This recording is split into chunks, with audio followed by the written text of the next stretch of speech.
Move the chains. Welcome to the EndZone YouTube. Let's move the chains. This is the first of many college football previews. We're sweeping across the United States, all Power 5 schools, and then a handful of Group of 5 teams, beginning in the West and the Pac-12 with the Stanford Cardinal. So 2020 was a great response to 2019 for the Stanford Cardinal. 4 wins and a really close loss to Colorado. A lot of fans in college football are wondering when Stanford is going to be one of the Pac-12's top contenders. So let's take a look at David Shaw's 2021 Cardinal team and how we think they will do in 2021.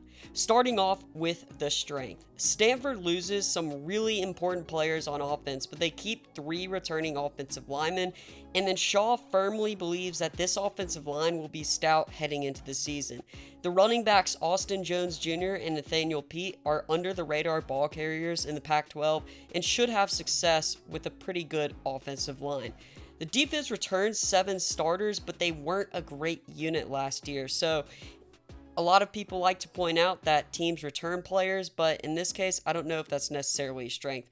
2 players to look out for here on the defense are Caillou Blue Kelly, a corner, and then especially defensive end Thomas Booker. I think that he is going to be a bright spot in the pass rush for this defense. Also at wide receiver, Michael Wilson. He's going to be probably the top guy. He's the 3rd leading receiver last year, and he was actually out a couple of games, so he could have had some more production. I think that he's going to be pretty special. Let's take a look at the weaknesses now. It's the quarterback position. Losing a quarterback, they have 2 guys coming in. They really have 3 guys competing, but I think that Jack West and Tanner McKee are the 2 front runners for this competition. Jack West has incredible ball placement skills. I've watched his recruiting tape and his 2 starts in college. He has to improve, but he does show some flashes. As for McKee, he's 6'5" and has a cannon. This is an under-the-radar competition around the Pac-12 landscape. I think that these 2 quarterbacks have really good potential. Like, their ceilings can be bigger than people think.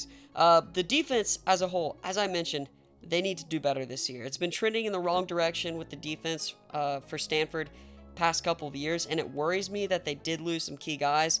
Although quarterback is the most important, I think that that position will fill itself out. I'm most concerned about the opposing side of the ball in the defense. Now let's take a look at our projections. So Stanford has a really tough schedule this year, playing the Big Ten, the SEC, Notre Dame out of conference with no FCS opponents.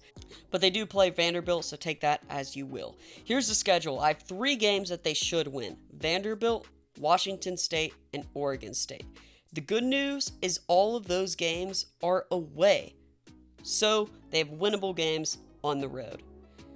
The games that will be tough for Stanford are USC, Oregon, at Arizona State, Washington, Utah, Cal, and Notre Dame.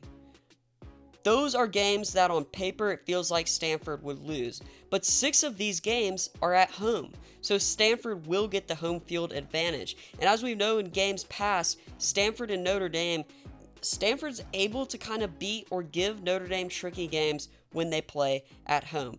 2 games that I think are toss-ups are Kansas State and UCLA. They opened with Kansas State in a neutral site game in Arlington, Texas. I think that should be an awesome game to open up with.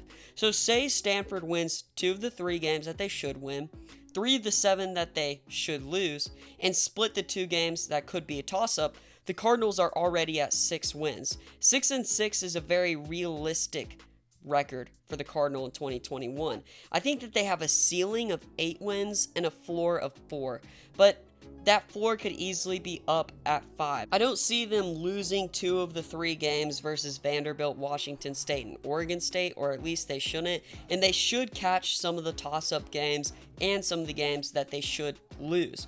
As for the Stanford Cardinal and the way this program is headed, it's not the Stanford Cardinal teams that we're used to seeing in the past. David Shaw has his work cut out for him, and maybe the seat could start to be heating up for Shaw in the Pac-12 with Stanford. I'd love to know your opinions down below. Thanks for watching the EndZone. Make sure to like, subscribe, and comment so we can move the chains.